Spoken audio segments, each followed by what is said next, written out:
Assalamualaikum warahmatullahi wabarakatuh. Alhamdulillah, wassalatu wassalamu ala rasulillah wa ala alihi wa sahbihi wa mawala. Amma ba'du. Rekan mahasiswa yang dimuliakan Allah Subhanahu wa taala, kita bertemu pada pertemuan yang ketiga ini, yaitu pendidikan agama Islam. Apa kabar semuanya? Semoga dalam keadaan sehat walafiat. Walaupun dalam masa pandemi seperti sekarang ini, saya berharap kepada kita semua untuk tidak mengurangi semangatnya dalam belajar pendidikan agama Islam. Baik rekan mahasiswa yang dimuliakan Allah, pada pertemuan yang ketiga ini kita akan membahas tentang hakikat agama Islam berupa makna agama Islam, kemudian karakteristik agama Islam, lalu kemudian nanti manfaat agama Islam bagi kehidupan manusia. Rekan mahasiswa yang dimuliakan Allah Subhanahu wa taala, kita mulai dari yang pertama, yaitu makna agama Islam. Makna agama Islam kalau kita lihat secara bahasa, maka dia akan diambil dari 4 kata. Ya, 4 macam kata. Yang pertama adalah salama.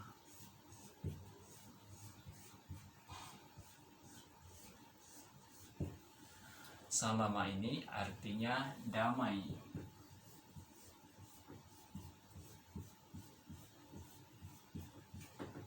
Sejahtera dan seterusnya. Maka Islam itu secara bahasa artinya damai. Siapa saja yang beragama Islam, tentunya orang tersebut orang yang damai, sejahtera. Kalau kita lihat bahasa Arabnya seperti ini, salama. Salama. Yang kedua, salama itu juga bisa berbentuk aslama.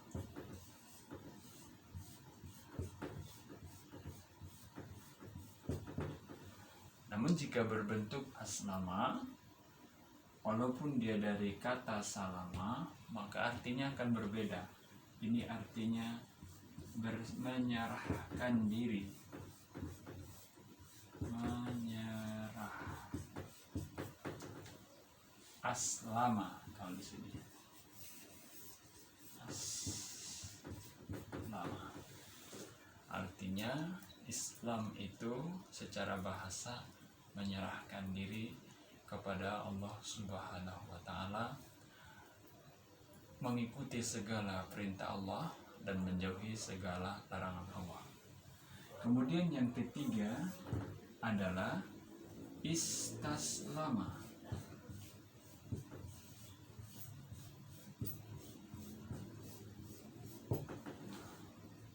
Kemudian yang keempat adalah salim. Salim ini artinya bersih. Bersih. Salim. Kalau ini tadi istaslama. Istaslama. Artinya juga berserah diri.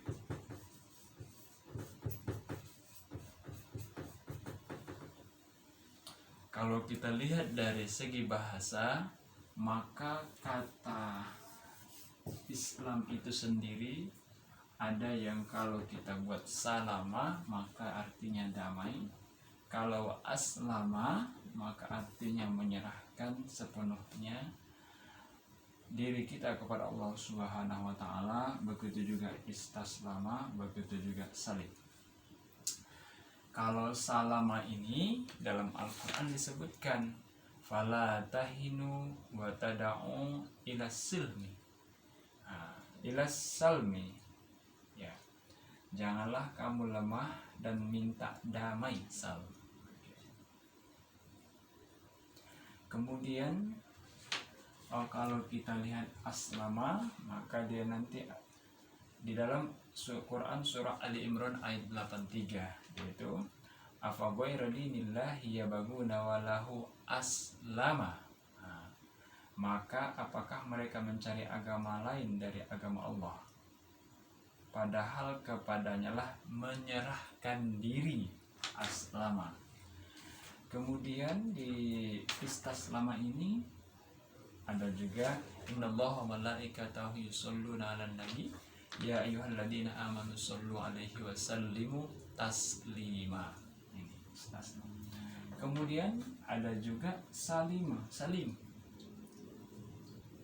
illa biqalbin salim dalam Al-Quran. Salim itu bersih. Oke, tidak ada yang nanti yang bermanfaat, harta, anak, dan segala macamnya kecuali hati yang bersih ketika nanti di yaumil mahsyar.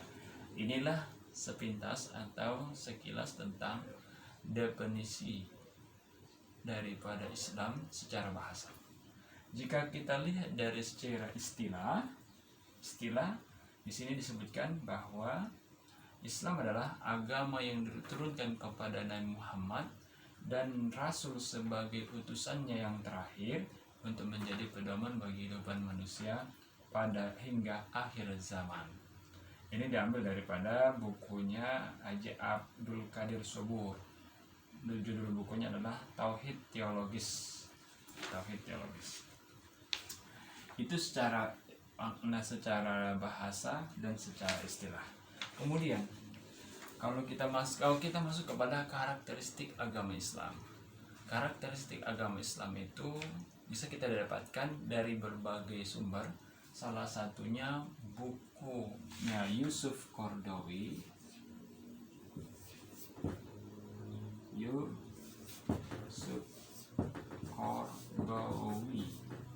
Yusuf Al-Qaradawi. Nama bukunya ada, judul bukunya Khasa'isul Islam.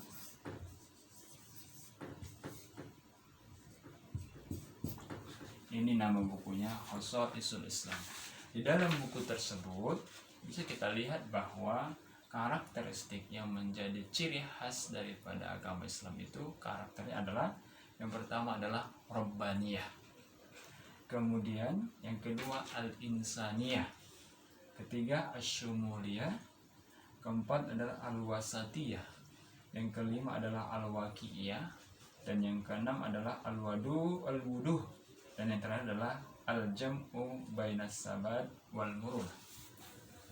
Rekan mahasiswa yang dimuliakan Allah Subhanahu wa taala, yang pertama adalah Rabbaniyah, bahwa agama Islam itu adalah agama yang betul-betul kehinggaan atau akhir daripada penyembahan kita adalah bermuara kepada Allah Subhanahu wa taala. Yang kemudian disebut Rabbani adalah bahwa bagi kita menjalankan agama Islam tentunya menjalankan manhaj atau metode yang diberikan Rasulullah SAW langsung dari Allah Subhanahu wa taala.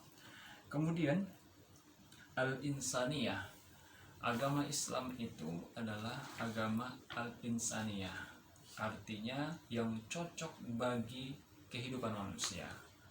Mulai dari kita tidur kemudian bangun kembali, itu sangat cocok kita gunakan, kita aplikasikan ajaran-ajaran agama Islam. Kemudian Syumulah itu lengkap. Agama Islam adalah agama yang sangat lengkap, mulai dari ekonomi, budaya, sejarah, kemudian ibadah, dan seterusnya. Kehidupan manusia, hidup dan kehidupan manusia lengkap diatur oleh agama Islam. Kemudian yang keempat adalah Al-Wasatiyah. Wasatiyah ini, agama Islam adalah agama wasatiyah, agama di mana tidaklah berat dan juga tidaklah ringan. Agama Islam adalah agama yang pertengahan. Agama Islam adalah agama yang sangat kuat karena memang di pertengahan. Kalau kita bisa logikakan bahwa manusia pun ke puncak kekuatan manusia, daya manusia itu berada pada umur pertengahan, antara anak-anak dan antara anak-anak dan tua. Maka di pertengahan itu disitulah puncak kekuatan manusia. Begitu juga kalau kita lihat hari hari panas yang paling kuat adalah ketika antara pagi dan sore. Itu pas pertengahan matahari di atas itu pasti sangat kuat atau sangat keras atau sangat panas mataharinya. Kemudian al-waqi'iyah, kemudian al-wuduh, jangan jelas, dan yang terakhir adalah agama Islam adalah agama yang tidaklah monoton dan juga bukan pula agama yang sangat agama Islam adalah agama yang tidak monoton. Agama Islam adalah agama yang mengikuti zaman. Kemudian itulah beberapa daripada karakteristik agama Islam. Kemudian yang ingin saya sampaikan di dalam pertemuan ini bahwa ketika kita membahas tentang agama Islam, maka kita harus mengetahui tentang rukun Islam. Rukun Islam itu adalah 5. Yang pertama syahadat, kedua sholat, ketiga zakat, keempat puasa, dan yang terakhir adalah haji bagi orang yang mampu. Ketika kita bersyahadat, yang pertama tadi rukun agama rukun Islam.